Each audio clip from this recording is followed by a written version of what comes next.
Bom dia, boa tarde, boa noite, que Deus abençoe a sua vida grandemente em nome do Senhor Jesus. Eu vou iniciar um estudo bíblico, 8 defeitos que afastam a pessoa de Deus. Fica até o final, pois esse estudo é muito importante, é forte, é edificante. Então, vamos começar? 8 defeitos de uma pessoa que se afasta de Deus. Sabe qual é a única pessoa que pode te impedir de viver perto de Deus e de conquistar tudo aquilo que quer para a sua vida? Você. Não é aquela pessoa que faz questão de ser uma pedra no seu caminho. Não é o patrão que não te dá oportunidades, nem mesmo o diabo. Quando nós temos o desejo genuíno de nos aproximarmos de Deus, nada nem ninguém pode nos afastar dele. Apesar disso, existem algumas atitudes erradas que nós podemos ter e que nos afastam de Deus e da sua vontade para nós. Evite os seguintes comportamentos se você quer ficar bem perto de Deus.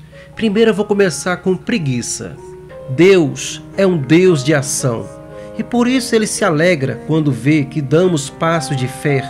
Estamos prontos a agir. A Bíblia fala claramente contra a preguiça e o mal que ela pode causar em nossas vidas. Eu vou ler para vocês em Provérbios capítulo 6, versículo 9 e 11. Até quando você vai ficar deitado preguiçoso? Quando se levantará de seu sono? Tirando uma soneca, cochilando um pouco, cruzando um pouco os braços para descansar. A sua pobreza o surpreenderá como um assaltante e a sua necessidade sobrevirá como um homem armado sobre você. A preguiça não prejudica apenas o nosso desenvolvimento pessoal e financeiro, mas pode ser fatal para a nossa vida espiritual.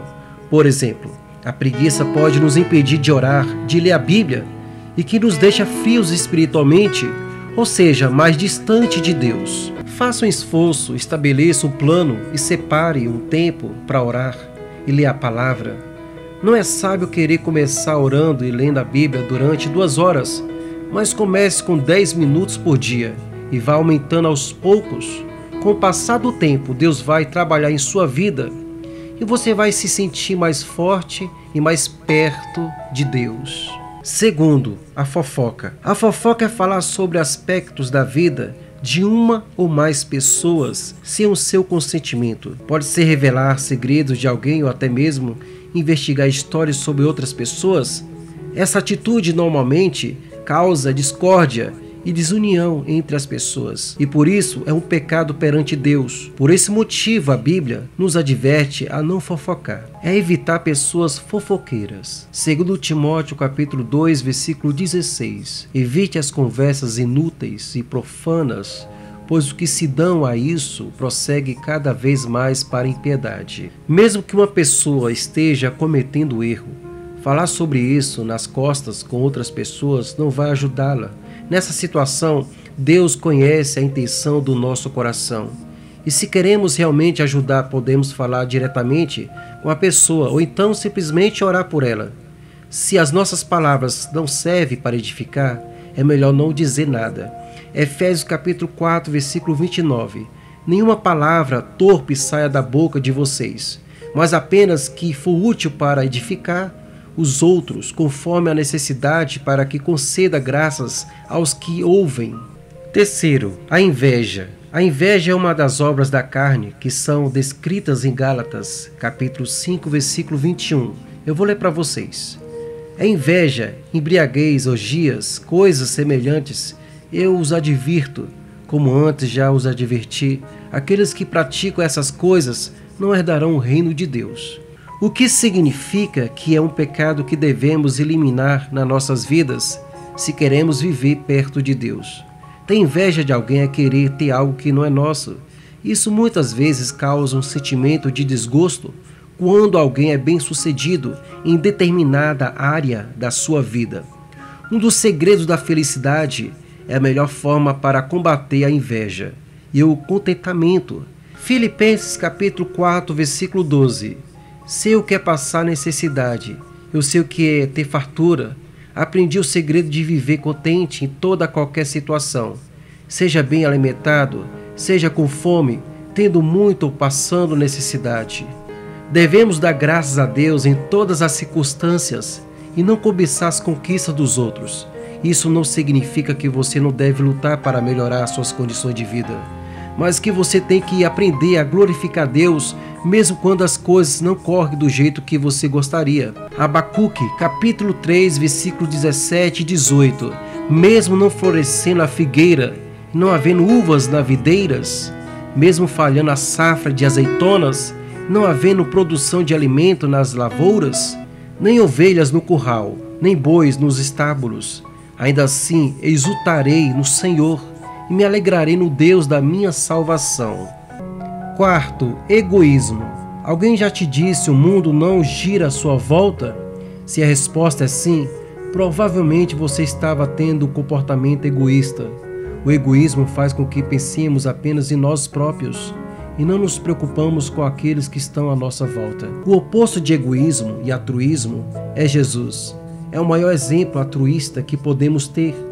Ele não pensou nele próprio, mas pensou em cada um de nós, tendo ido até a cruz, onde morreu pelos nossos pecados, reconciliando com Deus todos que acreditam no seu sacrifício. A Bíblia nos confronta a amar os outros como a nós mesmos. Mateus capítulo 22, versículo 39. É o segundo semelhante a ele. Ame o seu próximo como a si mesmo. É considerar os outros superiores a nós. Filipenses capítulo 2, versículo 3 a 4. Nada faça por ambição egoísta ou por vaidade, mas humildemente considere os outros superiores a vocês mesmos. Cada um cuide não somente dos seus interesses, mas também dos interesses dos outros. Mas para isso acontecer, temos que amar a Deus em primeiro lugar e deixar que o seu amor perfeito transforme as nossas vidas, eliminando todos os vestígios de egoísmo. Quinto, ganância.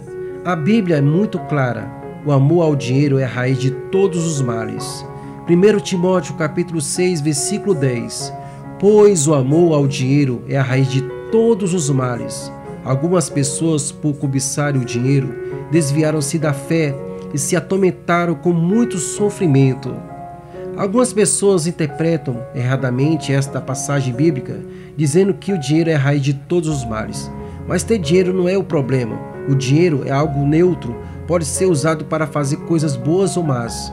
A Bíblia fala de vários homens com temor a Deus que eram bastante prósperos em termos de bens, como Jó e Abraão. O problema é que quando nós amamos o dinheiro em primeiro lugar e não a Deus, isso pode causar muitos problemas em nossas vidas. O próprio Jesus disse que não é possível servir a Deus ao dinheiro. Vou ler para vocês em Lucas capítulo 16, versículo 13. Nenhum servo pode servir a dois senhores, pois odiará um e amará o outro, ou se dedicará e um desprezará o outro. Vocês não podem servir a Deus e ao dinheiro. Quando nós amamos o dinheiro, Deus perde a importância nas nossas vidas. Algumas das maiores atrocidades cometidas nesse mundo são cometidas por causa do amor ao dinheiro. Ame a Deus acima de todas as coisas. Não deixe o dinheiro controlar sua vida e sentimentos. E dessa forma você estará mais próximo de Deus quando você coloca Deus acima de todas as coisas e ame a Deus sobre tudo. Sexto, ira descontrolada. Um momento de descontrole e ira pode ser suficiente para destruir vidas, a sua e das outras pessoas. A ira em si não é um pecado, porque a Bíblia diz que é possível nós irarmos sem pecar. Efésios capítulo 4, versículo 26. Quando vocês ficarem irados, não pequem. Apaziguem a sua ira antes que o sol se ponha. Há momentos na nossa vida em que é normal nós irarmos com alguma situação. Até Jesus se irou quando viu que os mercadores faziam negócio na casa do seu pai. O grande problema é quando a ira vem de forma prolongada e descontrolada. Quando a ira controla a nossa vida, nós afastamos de Deus. A mansidão é um dos aspectos do fruto do Espírito e através dela nós podemos impedir que a nossa ira se transforme em pecado. A palavra de Deus manda que sejamos pacificadores e mansos com as pessoas à nossa volta. Tito, capítulo 3, versículo 2. Não calunie ninguém, Sejam pacíficos, amáveis e mostre sempre a verdadeira mansidão para com todos os homens. 7º, imoralidade sexual. O nosso corpo é o templo do Espírito Santo. E quando praticamos algum tipo de imoralidade sexual, estamos pecando contra o próprio corpo, profanando a moradia do Espírito Santo. 1 Coríntios, capítulo 6, versículo 18 e 19. Fujam da imoralidade sexual. Todos os outros pecados que alguém comete fora do corpo, os comete. Mas quem peca sexualmente, peca contra o seu próprio corpo. Acaso não sabe que o corpo de vocês é santuário do Espírito Santo que habita em vocês, que lhes foi dado por Deus, e que vocês não são de vocês mesmos? A imoralidade sexual consiste em pecados sexuais. O sexo não é uma coisa má. Foi criado por Deus para ser vivido entre duas pessoas casadas. Por ser o criador da sexualidade, Deus determina a maneira correta de ser praticada. Qualquer atividade sexual praticada fora do casamento é imoralidade sexual, ou seja, é pecado. Precisamos viver cheio do Espírito Santo, que nos concede o domínio próprio para conseguir resistir às tentações e fugir da imoralidade sexual. 8º, idolatria. Muitas pessoas não entendem o conceito de idolatria, dizendo que a idolatria é apenas o ato de adorar alguma imagem ou outro Deus. Mas a verdade é que a idolatria pode ser algo bem mais sutil e por isso mais perigoso. Idolatria é colocar alguma coisa ou alguma pessoa no lugar de Deus. Um ídolo não é necessariamente uma estátua, pode ser seu pai, mãe, marido, esposa, filho, filha, pastor, etc. Qualquer pessoa que assume a importância que só Deus merece ter, está originado a idolatria nas nossas vidas.